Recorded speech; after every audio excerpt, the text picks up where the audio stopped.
Hi friends, எல்லோரும் எப்படி இருக்கீங்க?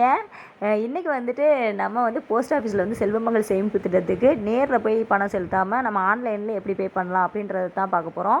இன்றைக்கி தாங்க நான் போஸ்ட் ஆஃபீஸில் வந்து எனக்கு வந்து ஆன்லைனில் அக்கௌண்ட் ஓப்பன் பண்ணலான்னு சொல்லிட்டு கேட்டிருந்தேன். அவங்க சொன்னாங்க, ஃபஸ்ட்டு என்னோடய மொபைல் நம்பர் கேட்டுக்கிட்டாங்க, நெக்ஸ்ட்டு ஆதார் நம்பர், நெக்ஸ்ட்டு என்னோடய கைரேகையும் கேட்டுக்கிட்டாங்க.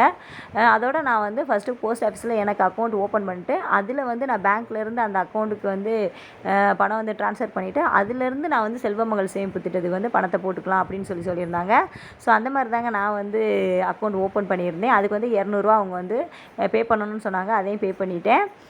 பார்த்தீங்கன்னா இது வந்து 2 வருஷம் ஆயிடுச்சுன்னு சொன்னாங்க. எனக்கு இப்போ தான் தெரிஞ்சுது. ஸோ என்ன மாதிரி உங்களுக்கும் இப்போ தான் தெரியுது அப்படின்னு பார்த்தீங்கன்னா, நீங்கள் ஆன்லைனில் வந்து அக்கௌண்ட் ஓப்பன் பண்ணி பே பண்ணிக்கலாம்.